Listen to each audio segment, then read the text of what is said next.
नमस्कार दोस्तों, गणगौर की कहानी सुनना बहुत ही अच्छा होता है। चैत्र माह की तीज को कुंवारी कन्याएं, नवविवाहिताएं अपने अखंड सौभाग्य के लिए ससुराल और पीहर में खुशी की कामना करती हैं। पूजन के साथ गणगौर की कथा सुनती हैं। गणगौर की कथा सुनने वालों पर ईश्वर गणगौर जी की कृपा सदा बनी रहती है। गणगौर की कहानी। गणगौर के दिन पूजन करने के पश्चात हाथ में गेहूं के दाने लेकर सुनते हैं। गणगौर को अपनी सुविधा अनुसार 5 या 7 कहानी सुन सकते हैं। इस गणगौर की कहानी में हम आपसे 2 कहानियां सुनाने वाली हैं। गणगौर के दिन सुनी जाने वाली कहानियां इस प्रकार है। पहली कथा इस प्रकार है। एक बार राजा ने जौ और चने बोए। माली ने अपने घर में दूब बोई। राजा के जौ चने बढ़ते गए, माली की दूब घटती गई। एक दिन माली ने सोचा कि क्या बात है, राजा के जौ चने तो बढ़ते जा रहे हैं और मेरी दूब घटती जा रही है। एक दिन माली छुपकर बैठ गया, देखने लगा कि क्या कारण है। तब माली ने देखा कुंवारी लड़कियां आई और दूब तोड़कर ले गई। तब माली उनके कपड़े छीनने लगा और पूछने लगा, तुम दूब क्यों ले जा रही हो? लड़कियां बोली, हम 16 दिन की गणगौर पूजते हैं, इसीलिए पूजा के लिए दूब लेकर जा रहे हैं, सो हमारे कपड़े दे दो। 16 दिन बाद गणगौर विदा हो जाएंगी, जिस दिन हम तुम्हें लापसी, हलवा, घेवर, मिठाई देकर जाएंगे। फिर उसने सबके कपड़े वापस कर दिए। 16 दिन पूरे हुए। लड़कियों ने लापसी, हलवा और खाने पीने की सामग्री लाकर दे दी। बाहर से मालन का बेटा आया, बोला, माँ मुझे बहुत भूख लगी है। मालन बोली, बेटा आज तो गणगौर की लड़कियां बहुत सारा खाना देकर गई हैं, रसोई में रखा हुआ है। बेटे ने रसोई खोलनी चाहिए,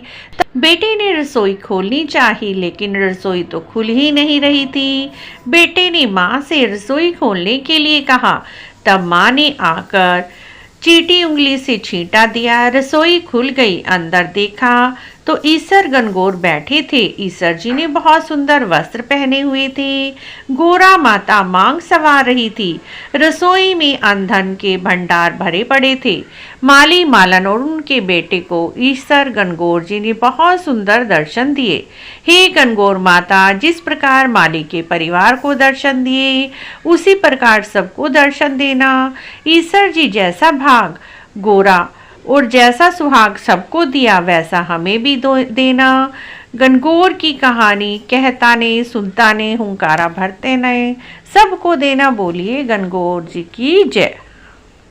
गणगौर जी की दूसरी कहानी इस प्रकार है। दूसरी कहानी के अनुसार एक बार भगवान शिव पार्वती जी कैलाश पर्वत से सृष्टि का भ्रमण करने के लिए उतरे।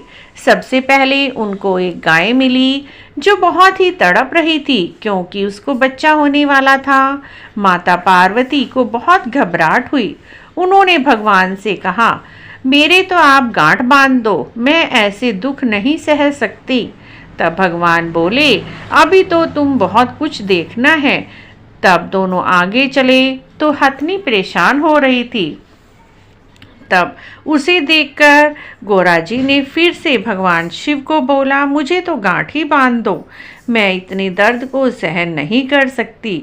लेकिन भगवान शिव ने उन्हें आगे चलने के लिए कहा। आगे चलकर देखते हैं राजा के रजवाड़े में उल्टे निशान हो रहे हैं, रानी दर्द से तड़प रही हैं। तब गोरा ने भगवान से फिर से कहा, ये क्या हो रहा है? भगवान ने कहा, राजा की रानी गर्भवती है, उसे प्रसव पीड़ा हो रही है। तब गोरा जी ने जबरदस्ती भगवान के मना करने पर भी गांठ लगवा ली और कहने लगी, मुझे कभी भी बच्चा नहीं होना चाहिए। तब आगे और सैर करने लगे। तब वापस आते हुए क्या देखते हैं, राजा के यहाँ शहनाइयाँ बज रही हैं, खुशियाँ मनाई जा रही हैं, रानी भी बहुत खुश है। तब गोरा जी बोली, जब रानी की बहुत खुश है तो मुझे बेटा होए तो मैं कितनी खुश हूँ, आप मेरी गांठ कृपा करके खोल दें। तब भगवान ने मना कर दिया और कहा, पहले आपने जबरदस्ती गांठ लगवाई थी, अब यह गांठ इतनी आसानी से नहीं खुलेगी। आगे चले भगवान शिव और पार्वती जी क्या देखते हैं, हथनी अपने बच्चे को बड़े प्यार से चाट रही है।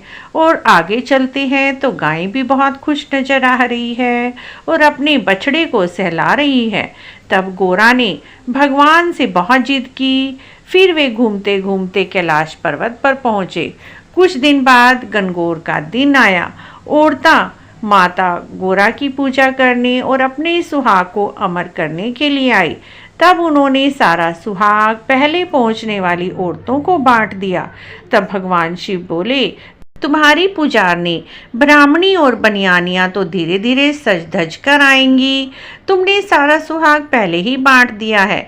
तब उनके आने पर गोरा जी ने नैनों में से सुरमा निकाला, मांग में से सिंदूर निकाला, टिकी में से रोली निकाली और छोटी उंगली से अमर सुहाग होने के छींटे दिए और सभी को अमर सुहाग बांटा।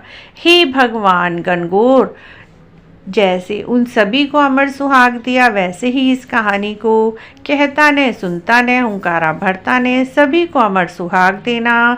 सभी को ईश्वर गणगौर जी की कृपा प्राप्त हो और सभी को अमर सुहागन रखे। बोलिए ईश्वर गणगौर जी की जय, गोरा माता की जय, भगवान शिव की जय।